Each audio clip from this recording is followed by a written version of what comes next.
See if I can make this a little bigger.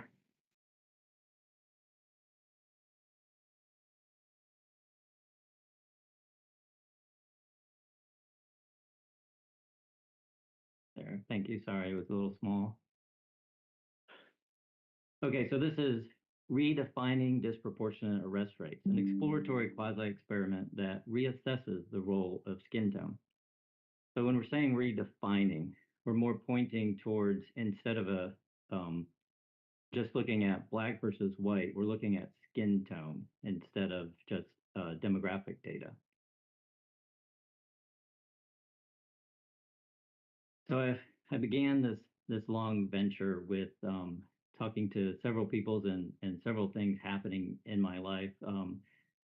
The first to begin was I talked to one of my friends who's a environmental engineer here at University of Florida, and he said at the very onset, he said the scientific method always begins with an observation, which leads to a question, and that's always kind of stuck out with me. I always think about how this venture always starts with like something you see, something that's happened to you, and that's my case as well. So I started a long time ago as a full-time police officer at the Jacksonville Sheriff's Office. I worked in one of the most deadly, I guess you would say, zip codes in the United States, but it was also primarily what you would consider a black community. It was also that part of town was also a very poor community. And mostly I did my job. We mostly fought crime, and I mostly just thought about fighting crime. But one day, I pulled up and I was just backing up, because it was the middle of the night, and I backed up another officer that was writing a ticket. And as I was just talking to the man that was there, and it was one of these things that is definitely, if not borderline, um, wrong. I would say it's too aggressive, and I think many police departments aren't as aggressive as they were. But it was kind of the thing where you go in and you're just like, yeah, we're gonna call the canine dogs. They might scratch your car. It was very aggressive. Was trying to get into the car. So ultimately, while I was staying there, was just talking with the man. He asked me the question, "Why are you always putting down the black man?"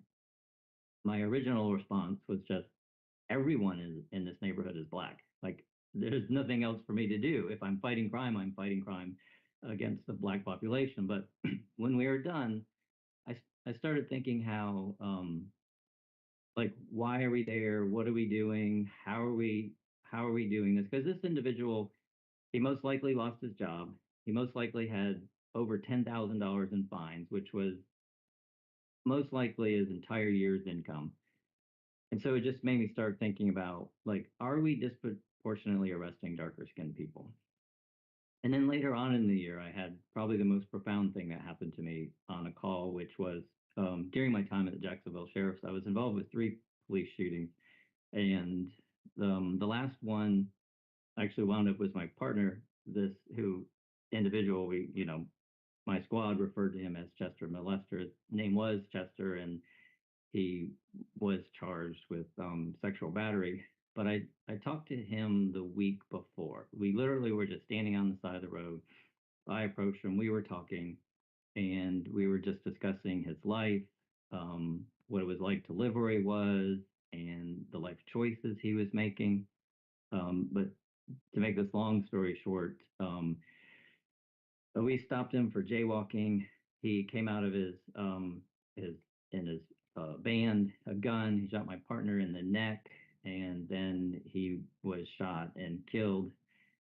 And that brought on a huge question to me around the whole idea of clearly this was a bad individual or bad, and he was committing serious offenses. He also, if he lived anywhere else in the city, he would not have been pulled over for jaywalking. He would have been not been subjected to that type of police activity. So it just really made me wonder about like how are we disproportionately engaging darker skinned people? And then I remember I talked with before I started day one of my classes, I talked to one of my psychology professors, and we were just talking about your expectations um, in a doctoral degree program. And I remember distinctly where I was, what I was doing. and he totally poo-pooed the idea of discovering anything new. And specifically, I think in psychology, it's probably true is everything under the sun is kind of figured out to a lot of degree. We've been doing psychology for thousands of years. So, anyways, he warned me not to expect too much in what I was able to find and what I should be able to research. Um, but given that, that made me decide that I really wanted to go for the big issue. I was thinking about the big issue, and the big issue that is, one of the most talked about things of our time is, do we have a societal problem, or do we actually have an actual problem with the police and how law enforcement is done? So the prelude to the problem and to kind of underscore um, how important the problem is, or the magnitude of the problem, anyways, is following six examples of statistics here. First, police officers contact people over 40 million times a year in the United States. 33% of Black men born in 2001 will go to prison. 30% of Black people fear the police, of which 92% said it was from negative police contact. 65% of Black adults feel targeted by police, and 84 feel treated worse than other groups. Florida incarcerates almost 1% of its people, one of the highest rates in the United States, and one of the highest in the world. Black people make up 16% of the population in Florida, but 46% of the prison and jail population in Florida. The significance. According to the U.S. News and World Report, in the United States, racial inequality is reflected in its disproportionate arrest rate. Many Americans are demanding new policies to solve the adverse effects of disproportionate arrest rates, and the policing of Black people is a prominent discussion in the United States. There is already a large body of research on disproportionate arrest rates, but little research on associating arrest rate and skin color. This study is the first to measure and incorporate a machine-rated skin tone spectrum into a conversation about disproportionate arrest rates. This research is also the first to use a quasi-experiment on disproportionate arrest rates using skin tone analysis. The problem: everything might be wrong, but we now know we know. So at this point, research is coming out starting in 2019 and definitely 2021, 2022. We've seen that a lot of research is just now starting to come out saying that virtually everything known about disproportionate arrest rates is faulty and problematic from the use of faulty benchmarking in disproportionate arrest rate research. New research is essential because past research on arrest and skin tone has been inconclusive. But not only has it been wrong, but it has been inconclusive. What we didn't know that we didn't know. It was shown that it is essential to understand suspicion. There is a lack of research on the effect of suspicion behavior, or how officers become suspicious. Of the over 3,000 journal articles that I read for this project, only a very small handful were on this. The idea of suspicion and how that could influence it. What we now know that we didn't know. The Chamberlain et al. Study showed that a Black person in a 90% white neighborhood might experience almost 10 times the chance of getting arrested than a 50% or more Black neighborhood. The identical but less dramatic effect would be for a white person in a Black neighborhood. Race out of place refers to a social phenomena in which individuals are perceived as out of place within a specific context. Skin tone can significantly impact group as it influences the immediate visual perception of an individual's racial or ethnic identity. So this was barely touched on in the literature. Again, only a handful of articles even touch this subject. The three theories that we'll discuss here is the vast majority of all literature was based on. These items, when I originally read them, played very little role, but when I went back to look at the major research, after I completed all the statistical work, then these popped out of being like eye-opening that these people had begun to touch on what I believe is possibly going on. So the purpose of the study was twofold. First, as we mentioned before, there's a huge problem with the denominator effect. And the denominator effect um, comes into play because we don't know, for example, if you have darker skin, we don't know what is necessarily the actual real rate, like what should be the rate. So it's impossible to judge where the where the disparity is. So it's always been estimated. And here's an example. So if 8% of Black people are arrested, but it is estimated, which is the denominator estimated, that it should be 3%, but in reality, it is actually 5%, then the research is off by 66%. And to give an example of like how this could transpire, in my neighborhood that I worked in Jacksonville, my neighborhood was distinct in the fact that it was mostly the older part of town, downtown. None of the speed limits were really over 35 miles an hour, and to go 35 miles an hour meant you were speeding. Other parts of the town had speeds that were 70-mile-an-hour speed zones in the highway, and most of the city areas were 45. So if you're trying to estimate based on, say, crash rates or speeding tickets, then clearly you could see how the denominator estimate could be drastically incorrect. And then you can see also by this how inconclusive results can be just based on the fact of how the researchers are coming up with an estimate. The second part is when you look at all the research, the vast majority of the research deals with trying to create a theory about why so many more darker skinned people are arrested as a percentage of their population. So this research was trying to determine which one of these three main broad categories of theories was most predictive. And these three are first, the stereotype threat theory. So stereotypes hold profound negative consequences for dark skin. Stereotypes create a fear of dark skinned people, resulting in disproportionate arrest. So this kind of manifests itself in mostly you see it like with the news media. Like if you go to my local newspaper and you pull the last 3 years of photos, for news stories they'll put the mugshot photo on the newspaper and they'll highlight the story or whatever. If you go back through the last 3 years, you'll see that the mugshots are in general the vast majority are very dark skinned people, and so this over time can create the idea that the darker your skin, the more you're likely to commit criminal offenses. The categorization theory. Police use skin tone to categorize people by ethnicity and race. Categories are created in social environments where police and the public interact.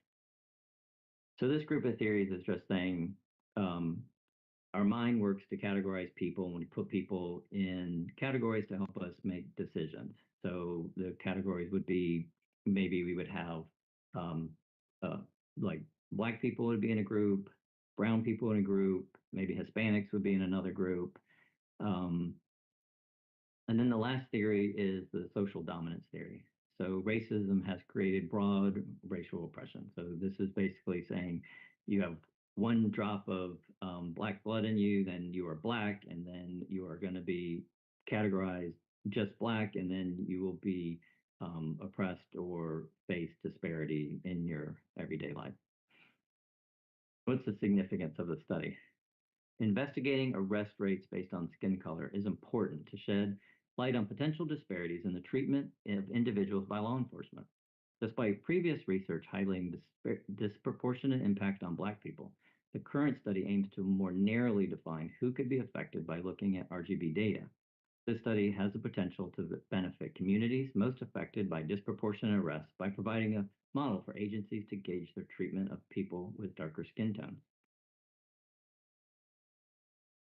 Review of the literature. First, skin tone. Skin tone more accurately frames the understanding around disproportionate arrest rates and has become the appropriate method to understand the social and economic disadvantages experienced by skin color.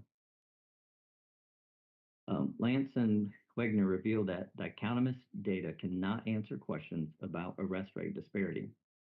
Monk noted that future research should not use dichotomous black and white analysis because it truncates and distorts the complex nature of biases. So prior literature has clearly shown recently that just using black versus white or even black, brown, Hispanic, white, even those are inappropriate for future research, although it still isn't being done. We are starting to see a more robust use of more categories, but no one is just looking at skin color as a continual variable. The literature has reviewed significant gaps. First, the highest priority should be investigate benchmarks. The faulty benchmarks has made virtually all prior research faulty and certainly suspect. Understanding correlation between negative outcomes and skin tone is the most important aspect of understanding ethno-racial inequality. New research is essential because past research on arrest and skin color has been inconclusive. So even if the research has been done appropriately and studiously, it is still inconclusive, and it's the dichotomous data that produces inconclusivity.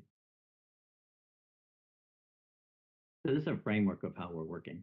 Disproportionate arrest rates research is not conclusive due to the use of dichotomous variables. When the answer to the research question is framed in black and white, the hypothesis can be valid, but the conclusion is still suspect.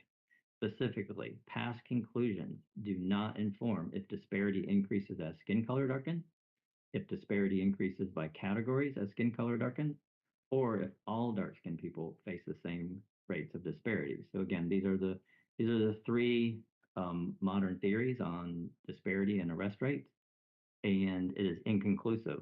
These are mutually exclusive, yet all prior research hasn't been able to say this is the framework that works or describes the data. What are the contributions from this study? This study shows how to use and the benefits of using skin tone as a continuous variable. It explores tools to capture skin tone, solve the denominator effect problem. The study is crucial contribution to the field of disproportionate arrest in criminal justice system. And this explores tools to capture skin tone is actually a significantly more complicated and deep understanding to be able to capture this data accurately. For methodology, the focus of the study is on disproportionate arrest. While the literature inconclusively indicates that dark-skinned people are disproportionately arrested, it is specifically unknown if the disparity increases as skin tone darkens, if the disparity increases in categories as skin tone darkens, or if all dark-skinned people face the same rates of disparity. This study looked at which theory of disproportionate arrest rates was most predictive of disproportionate arrest rates based on skin color. The study used skin color as a continuous variable from a police mandate to solve the denominator effect. This study used linear spline regression as a statistical method to analyze data and draw conclusions about the relationships among the variables of skin tone and disparity in arrest. This study used quantitative exploratory quasi-experimental design using linear spline regression to analyze arrest rates. This research looked at arrests in Alachua County, Florida, 2 months before and 2 months after the mandate.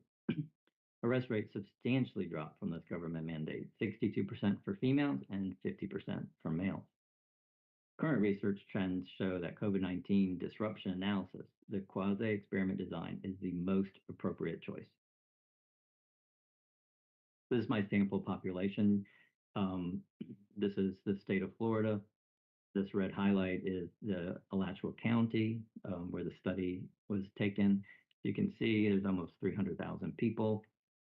And then this is my table here of so here's the charge level. So the state of Florida ranks charge level 1 through 10, 1 being the least serious and 10 being the most serious. Now they also do have one they call 98, which is like serial killers, but there weren't any during this period. So it's just 1 to 10. Now you'll notice in here 6, that is in under the sixth category would be domestic violence. So um, that's why these numbers are up. Now, substantially, interesting enough for um, Black females, it went up by almost four times, and compared to any other group, that was the only one that like substantially increased.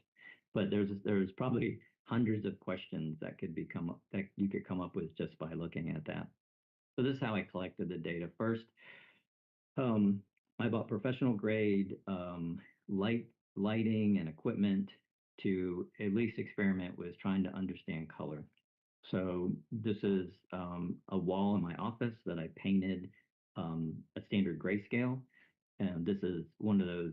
So I'm just holding this chart. This is like a grayscale that photographers would use to um, white balance or that kind of stuff for their photography. So I'm just holding this up in front of my face, and then this wall for a lot of my experiments, I use this full wall that I painted in the office, and then I took the photo, and then as you can see, use this. I use the eyedropper. There's obviously many ways to do this, but then I would find an area that seemed to be most indicative of color.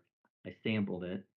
It comes up with three RGB. Here's the red score, green and blue score, and then you take those three and then add them all up, divide it by three, and so now I have my average. So this is my average RGB 136. So I am a 136, and then what I did is I did this 6 times, and then I averaged that average to come up with a final number for all the mugshots.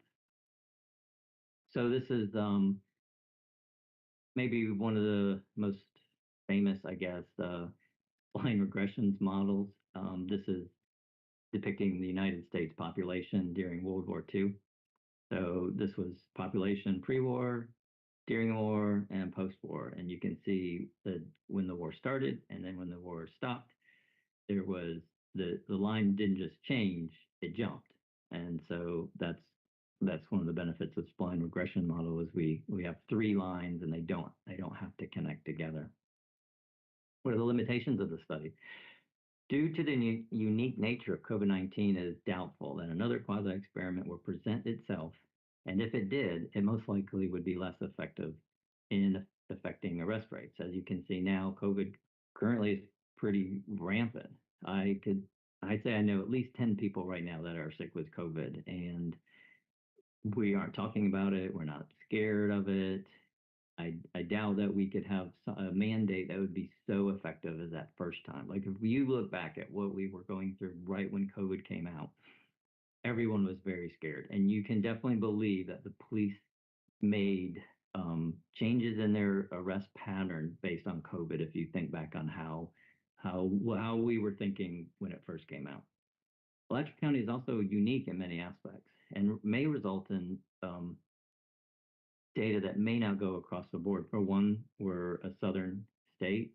Um, Two, we are a heavily prison conscious state. Um, and in that, Alachua County is one of the only few liberal counties in the area. We're unique in the sense that we only have one Sally Port, so everyone goes through the Sally Port. We're diverse. We have had we've had multiple Black sheriffs and chief of police. We've had women. We've had probably a more diverse administration than many areas. So to our data may not transfer across the entire country. The study did not extensively examine the broader social cultural factors that influence arrest patterns and disparities, leaving room for further exploration. The study primarily relied on quantitative analysis, and future research could benefit from incorporating qualitative methods to gain a deeper understanding of individuals' experiences with different skin tone. Originally, I really wanted to go visit people in the study that were currently in jail and talk to them and see what they were going through. It was impossible. One, I couldn't get approval quick enough. Two, it would have produced a phenomenal more amount of work. Um, and you still have all the problems of trying to see everyone. And now would be very problematic because at this point, I'm sure the vast majority of everyone is out of prison at this point. What was I expecting? It was expected that one theory would be shown to explain disparities in arrest. I full-heartedly believe into this study we were going to point to one of these three theories and say, this is what's real.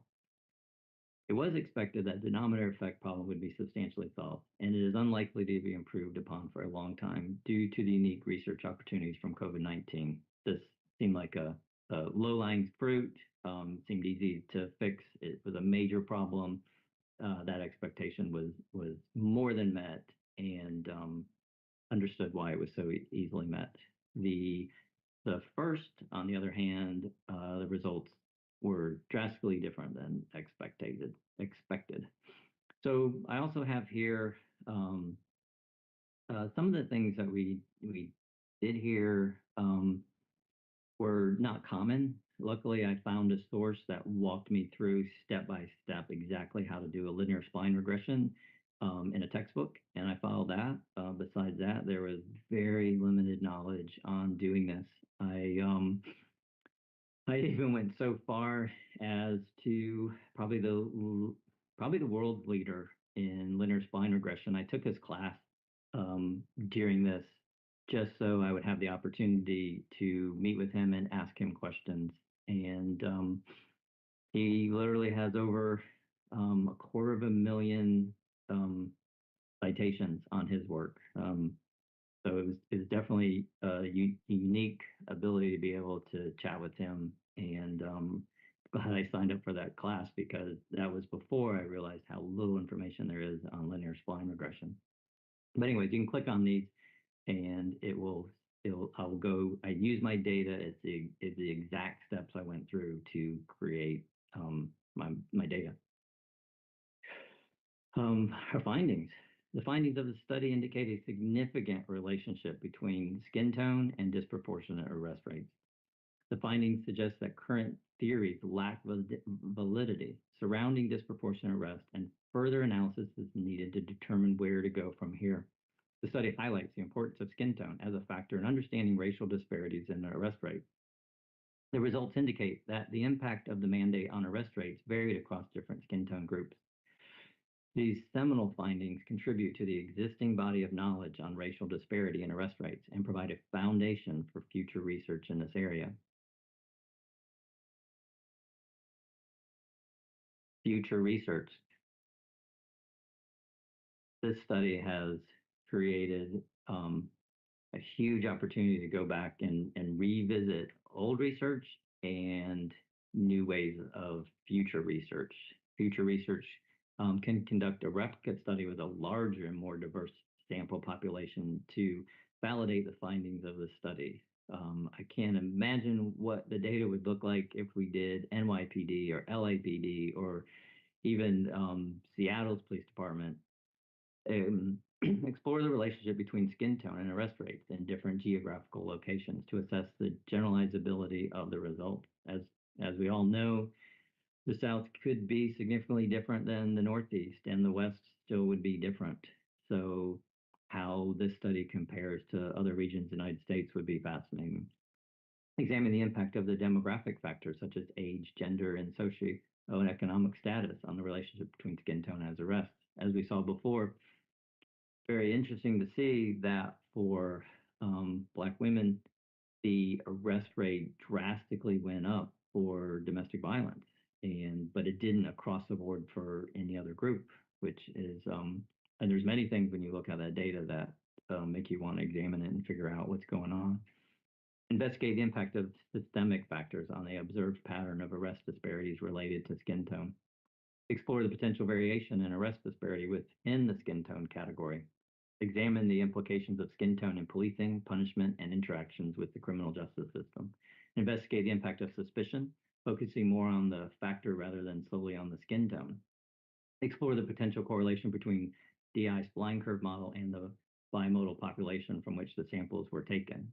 So this is we haven't tested this specifically, but I have a sinking suspicion that the DI spline curve, if turned upside down, would match the bimodal population in electoral counting, which is definitely something that would be interesting to prove or disprove in the future. So this is what our findings are, and this was what I was mentioning a second ago. So this is our actual model in the red line.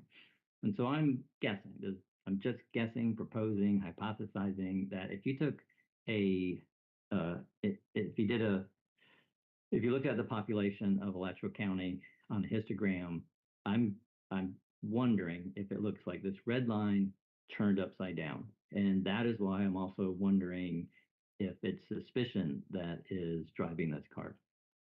So anyways, let's back up. So here's our data. And then so this green line was we've had it ever since the beginning we developed this green line. This was our expectation. Our expectation of theory one, or the theory that it is the stereotypes, is this green line. So basically what it's saying is there's no disparity, no disparity, no disparity. You get to a certain level of dark skin, and that dark skin is associated with disparity, negative thoughts, bias, etc. And then those just as your skin gets darker and darker, that disparity gets worse and worse. As you can see, um, when we're relating to why past theories are inconclusive, if you only look here, you can say yes, as your skin gets darker, the disparity gets worse. But what past research is unable to do because it's not using a continual variable is, as you can see here, this is where disparity lies at around 1.3. That's where disparity lies. So the vast majority is not in an area that we would say it's disparity. In fact, this is 85, so this is around what, say, Obama skin type would be just for a reference. That is one, the largest amount of the population resolves there, but two, there's the least amount of disparity right around that zone. Then theory number two. So what we're saying here, it's the same line. We're saying, for all of these, we're saying lighter skin have no disparity. And that's the foundation of all of this research is lighter skin have no disparity. Then you're saying, okay, so we group brown people in one group. So brown skin has historically a different foundation, and we put them in one group.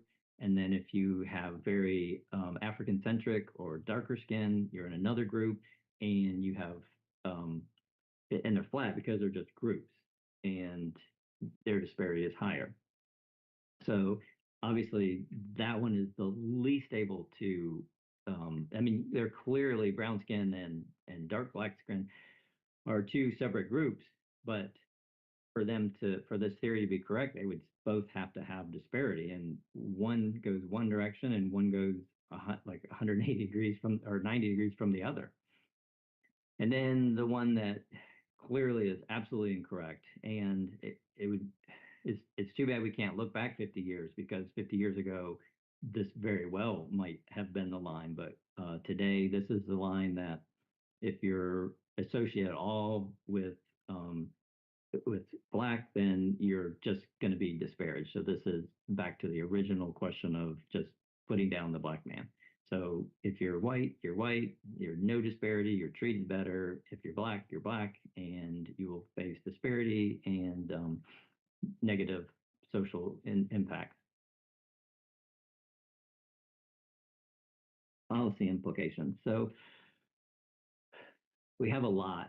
I could have probably written 5 pages of this, but break it down to acknowledge the existence of disparity. So I think for the first time, we are able to come up with a situation where we can combat the existence of disparity without it becoming such a political, there is racism, there isn't racism. Now we can just say, look, this is based on skin tone, and let's build a way to discuss it. Meaning, let's focus on the facts. Um, and then from there, once everyone can agree, like there's definitely disparity. We now see disparity. It doesn't look like we thought it did. So let's now base our actions um, on skin color instead of demographics. And as we know, many of these studies are stating, although we just can't get away from it, to imply that black people are of a different race than white people is not only immorally wrong, it's just biologically incorrect. We can foster dialogue and trust building, encourage using comprehensive approach that consider the variation in skin tone when examining disparity in arrest rates, support further research on relationships between skin tone and arrest disparity, including larger sample size and diverse geographic locations to inform targeted policy recommendations. That would be great. I would love to be able to take this data and at least compare it to somewhere else to see, if like is it just the same or is it like a lot different? Consider comparative analysis with similar policies in other jurisdictions to identify best practices in areas where interventions are most needed. So clearly across the country, when COVID hit, Letcher County mandated you will not make an arrest if at all possible. That's not the same mandate that was across the country. It would be interesting to compare different mandates and just to see. Um, but you can see in Letcher County, the arrest rates plummeted, and it'd be interesting to see just that fact. Other locations, how did they even have a policy, and what happened? Um, Promote the dissemination of accurate information that challenges misinformation surrounding arrest disparity based on skin tone to ensure public perception aligns with empirical findings. Emphasize the importance of evidence-based practices, which is this study is just another tool to say what we've been saying for decades, evidence-based.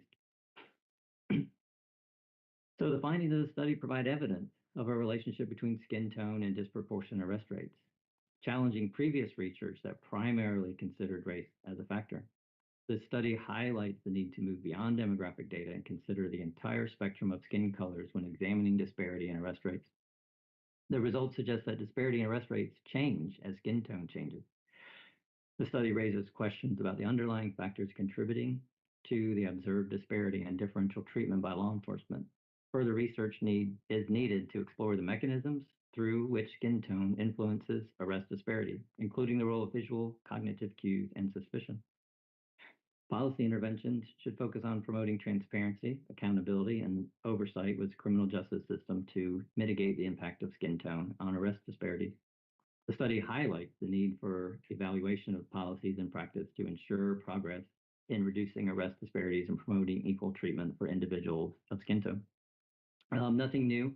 I just think this study provides a new way of bringing people together to talk about this stuff.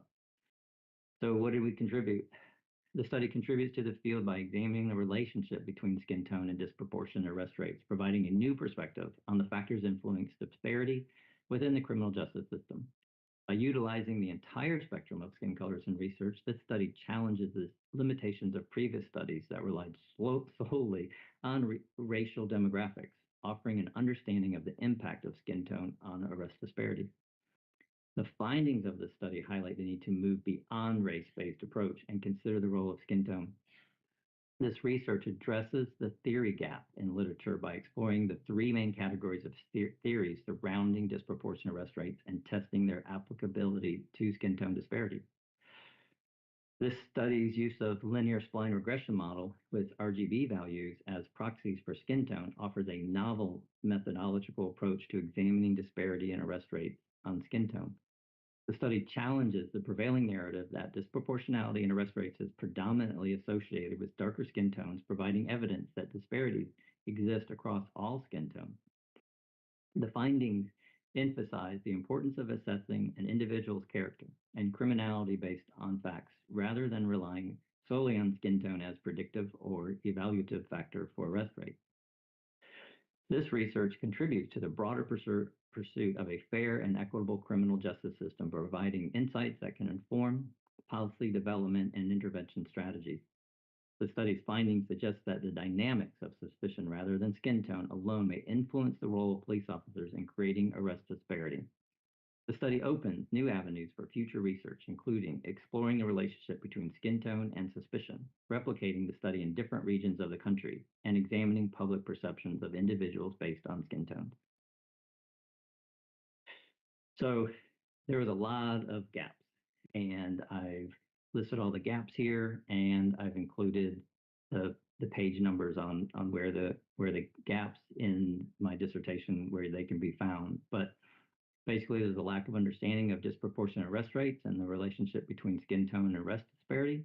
There's an absence of comprehensive studies on disproportionate police arrest and suspicion, insufficient exploration of suspicion and the effect of neighborhood demographics on arrest rates, insufficient exploration of impact of policy changes and mandates on arrest rates, particularly in relation to specific demographic groups, limited research on effectiveness of procedural justice strategies among urban youth who have experienced police contact, inadequate understanding of discretion in policing with significant gaps in theories and pivotal articles, lack of studies on the impact of skin tone on perceptions and increased scrutiny faced by individuals with lighter or darker skin tones in racially homogeneous environments, insufficient research on association between skin tone and criminality, leading to perpetuation of harmful stereotypes and discrimination, lack of studies on suspicion and its role in disproportionate arrest rate, inadequate understanding of factors contributing to and implications of police-caused homicides, particularly in relation to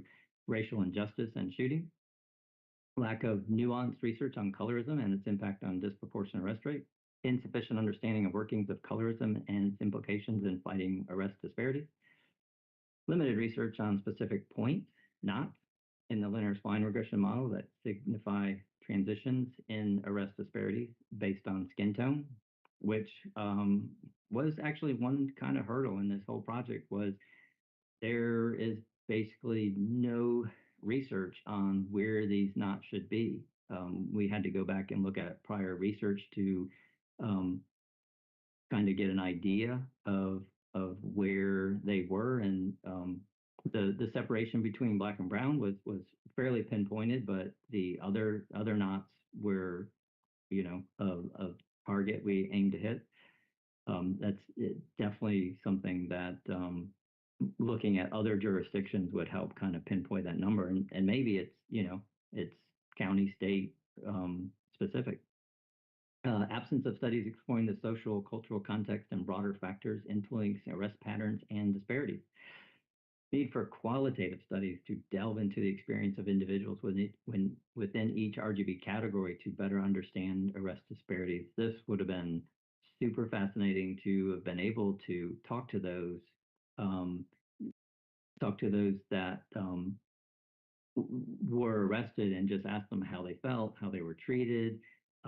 Did they feel like they were part of falsely arrested?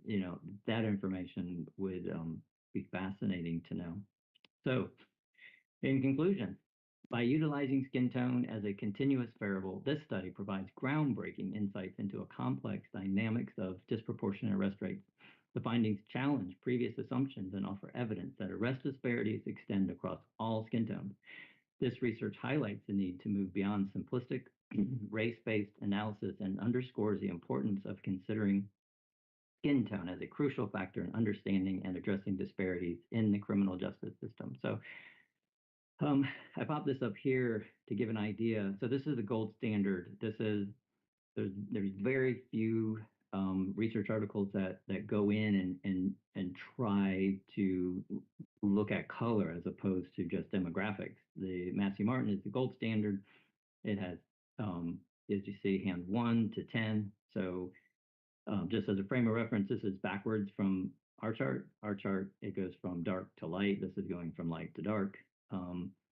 This is on our scale. These are the numbers. So we did readings off these hands, and these are the readings off the hands. So you can see the brown. If you do a Massey Martin, the only group that falls in brown for us is 1.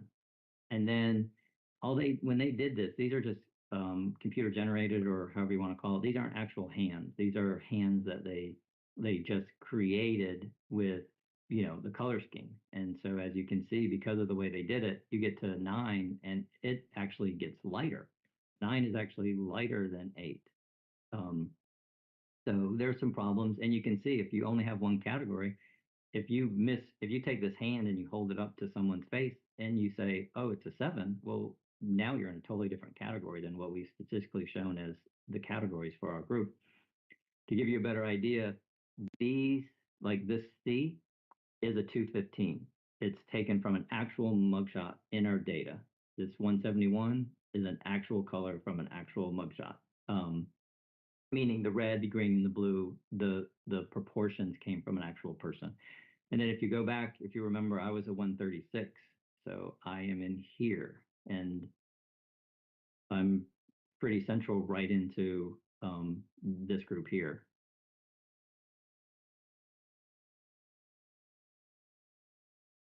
So um, something that stayed with me for years and years, and maybe I'm just showing how old I am, but I remember when Graceland came out, and there was a huge controversy. This controversy is often a precursor to a paradigm shift in both the arts and sciences. The album Graceland by Paul Simon serves as an illustrative case. Simon faced criticism for producing work perceived as more fitting for a Black artist. His rebuttal emphasized the uniqueness of individual creativity and challenging the notion that individual artistic achievements are easily created. Drawing a parallel to our research, we, Dr. Jade Pumphrey, Dr. Christopher Sharp, and I, have ventured into new territory. The study's seminal research and analysis of disproportionate arrest rates using skin tone as a continuous variable is an endeavor not previously undertaken. While it may appear self-aggrandizing to claim such innovation, our work aspires to make a foundational contribution to the field. This research is poised to reshape understanding and dialogue around arrest rates and racial disparities within the criminal justice system. The question is not how were we able to achieve this, but why had no one before us? Thank you.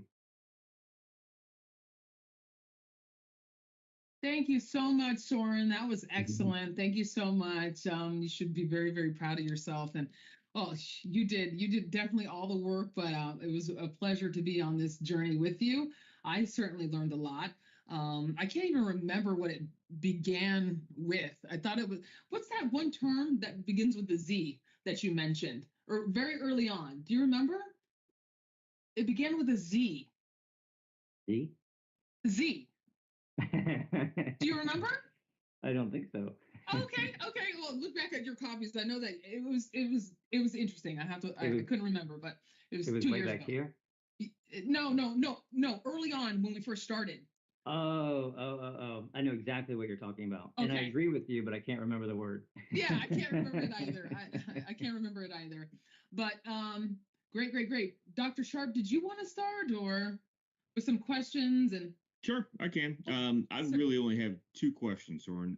So first question, I asked this of everyone at this stage. What would you have done differently? Oh, I honestly, I, I, I didn't. It was like getting in a car accident for me. Like I just never saw it coming.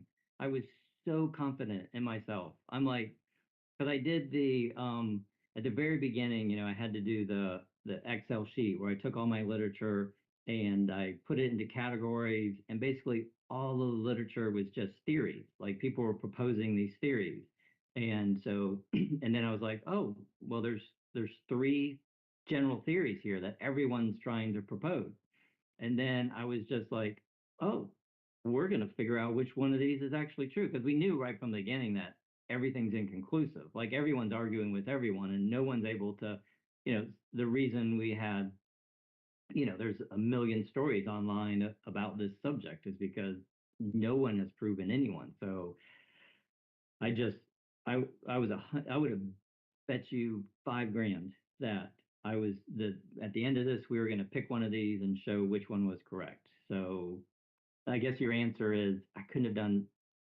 it. I couldn't have done anything different because I didn't see it coming. Like one thing I wish I did differently, these real handful of articles that were kind of hinting that something was going on.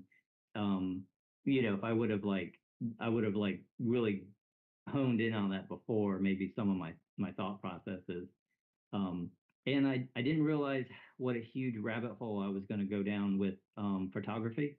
Mm. I mean, it is definitely to take on this project. There was a ton of information I had to learn about lighting and photography, Right. and I mean, like just turning on a different light, all of a sudden everything changes, and that was my the true. I mean, I don't know how you would say it. I just so lucked into the fact that Alachua County has one Sally port. It has Right. one camera, one lighting source. That if I had to go somewhere else where there was multiple, multiple agencies and multiple cameras, then you have to figure out how to make everything the same.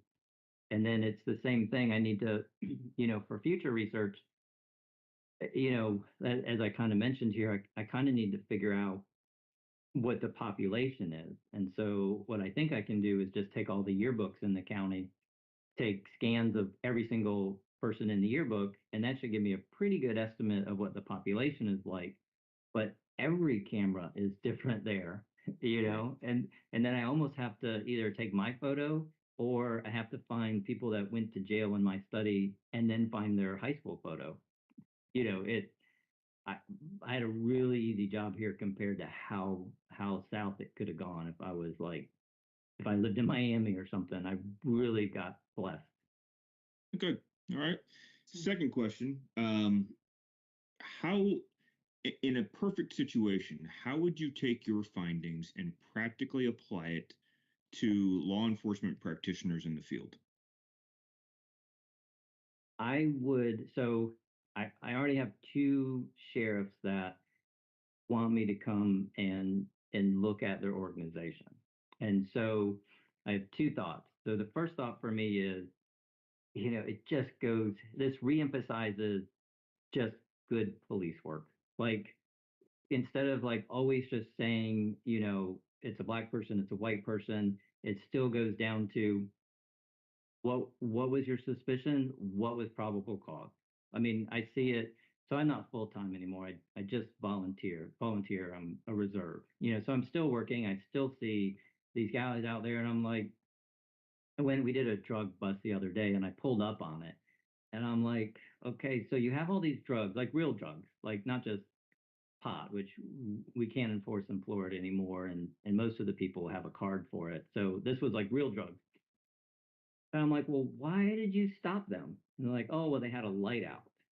And I'm like, well, okay, you had a light out. That those are hard. It still goes down to like you need good. I think this just reemphasizes that probable cause. Like, and the kids in the academy need to understand true probable cause, not just like this caught my attention. Let's run it down, and then let's see how we can get in the car, and there's these rabbit holes that I think we tend to go down to. But to answer your question, so on the two sheriffs that have asked me to speak with them is going up with looking at one, just training with suspicion, like and that. But the part two is actually take their arrest and then look at their arrest and see how it matches the data that we have. Like so we now have data that shows this is the actual arrest pattern for your county. But this particular officer, his arrest pattern looks drastically different. And so let's let's everything's on camera now, so you can go back and say, hey, does this look suspicious to us?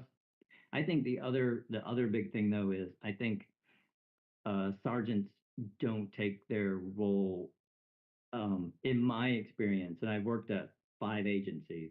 I don't think sergeants take their role too seriously about creating proper reports instead of you know looking at like, is this a good arrest, if that makes sense. And a lot of it's they're not there. A lot of times they don't show up on the call. They're just reading the report and they're trying to make sure that your narrative works for the attorneys. Right. Okay. All right. That's all I had. Thank you. Thank you, Soren. So a couple of questions for me. So when we were taking a look at your data set, the 1 through 10, Right. and I know that you highlighted the domestic violence. So help me understand, did you see anything that stood out to you, either based on gender or a specific type of crime category, where you Right. saw more of a disproportionate besides domestic violence? That was the I would say that was the one that I was pre-inclined, if I can. And also, what does that look like as far as 1 through 10? What might be one and what might be, because you did define, I think it was 6 was domestic violence, just so I have an understanding. Yeah. So off the top of my head, I can't give you a good one, although I can tell you. So level one is just everything like you think of nonviolent. They didn't show up, they violated probation, it's all just the little stuff. Um, and then I think it's level four where it starts to where like one, two, and three are victimless crimes. And then four and then five and then six gets was like at six is domestic violence. And then so seven, eight, nine, those become like significant violent crimes, Okay. where you're not just beating someone up, but you're sexually assaulting them. And then I think like level eight is like you're actually kidnapping them. And then the nine and 10 are just, those are murders. So premeditated or serial or something like that. Okay. And so, what did you gather from this besides, like, if you had to sum it all up, and if you're looking at these different What categories, what are we seeing? I'm, one, one thing I'm curious about is what the data would look like if I took out the tail end of the blonde group. So the people that are super white, like I'm on this chart of 136, and we have people that show up like 220. And so in the back of my head, I'm wondering like if we scaled it back and then just looked at black, brown, beige, like I'm guessing my R squared will go even beyond 68. Like I think there's stuff still to flesh out here on what's happening on that high end of blonde to me. And Mm-hmm. then I think if you I think there's a lot that's confusing about women. Like, I've always said, show me a woman in jail and I'll show you, a victim, and of child abuse or, at something. But I'm shocked at like, so I pulled this up. If you go to Black women, they were made up 28% of the women arrested, and then they dropped all the way to 11. That is that is why that is huge. But then why did their domestic violence go up so much? There's just some like little things that really just make you like, I wonder, I wonder what's going on. But I primarily just felt like and I almost only put in level one data because it's clearly the bulk of the data. Like it would be great to have a NYPD and you would have so much data that you could get buried in the weeds of what's going on. Mm-hmm. Mm-hmm. Um, that actually leads me to the next question. First of all, I love the idea of the YouTube video. So you definitely have to. So you created those YouTube videos to explain what you did, correct? Those are your. Is that what you did? Yeah, and to be fair, I almost did it for myself because this stuff I understand when I do it slowly. But like if I was to stand up here and do a speech on linear spline regression, you'd be like, this guy's an idiot. But if I go slow, I understand it. And so what I did was I was like, you know what? I'm just going to go slow and I'm going to do it. And then that way I'll have it and I can say, oh yeah, that's how I did it. Because what's fascinating is if I just would have used the SPSS, the process, same result. And you basically just click a button and it gives you all these results. So I wish someone who was a statistician would do like a proof that says, yep, it's the same. And I did talk to the guy who invented process and he said, yeah, you could just use that.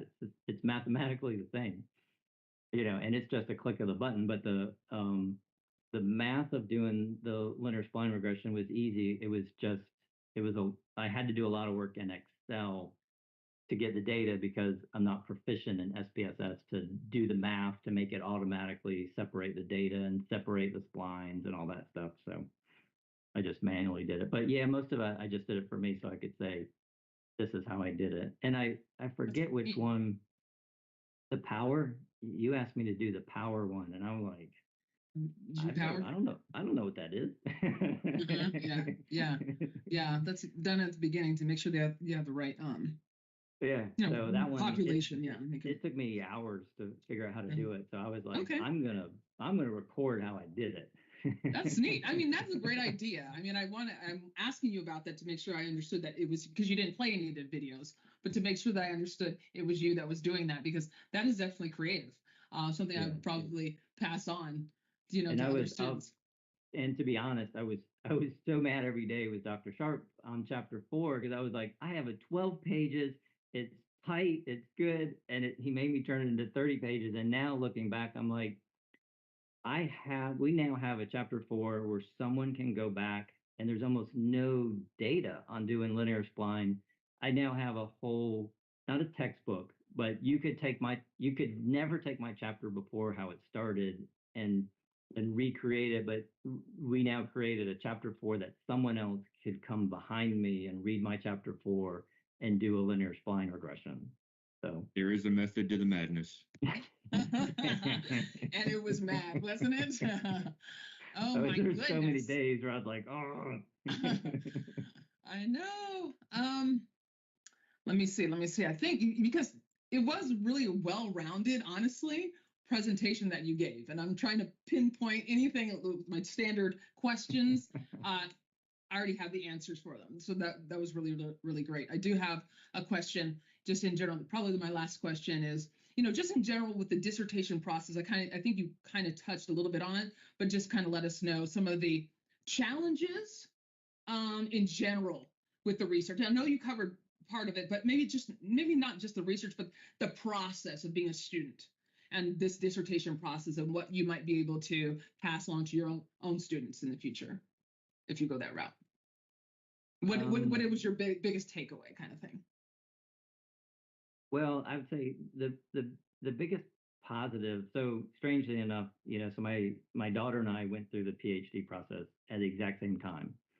So she received her PhD in psychology from Lincoln, and so there was a lot of comparisons between what she had and what I had. And like for example, when she writes something, she has a team of statisticians that do her statistics work for her, you know, and then so she has a lot of guidance. But we have a Facebook group of students that have done it and do it, and she does not have that support. Like she is all alone with her and her professors, and like plugging into that support, and it's just like support like it's been 2 weeks and my IRB still is not accepted. And then people like, well, just chill out. It will happen. You know, it's that kind of support was great. You know, where you just like, okay, everyone else is going through it, you know, and my daughter didn't have that. I think the biggest thing I would tell someone is the classwork is the easy part. Like if you're hurting in the classwork, I don't, and you know, most of these students, I don't know what their expectation is, but you know, here you can jump on board here at the police department for $90,000 a year, and you can make almost 200 if you're working overtime on all your days off. You can double your income, and those overtimes are just sitting in your car on the highway.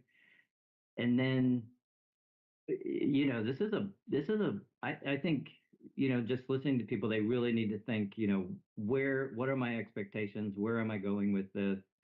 You know, because if you slowly just take the coursework and think that, you know, I'm on track, this is just like college, everything's good, you're about to get rear-ended here, and it gets hard. It gets emotionally, I mean, there's definitely some of this process, it's emotionally demoralizing. That's an interesting term. Yeah, Okay. and there's some times I felt really bad. Okay, fair. Yeah, I went through the same thing with my doctoral program. There were several times where I was seriously considering selling everything and doing cattle ranching out in Wyoming just because I couldn't deal with it anymore. So I can relate to that. Yeah. Yeah. Don't Yeah. expect it to just be like your undergraduate schoolwork. Yeah. Very good. Well, I mean, I think it's that time that we kick you out of here so we can Okay. deliberate. And I'll give you a call back here in a few. And Okay, then perfect. I'll just ask that you actually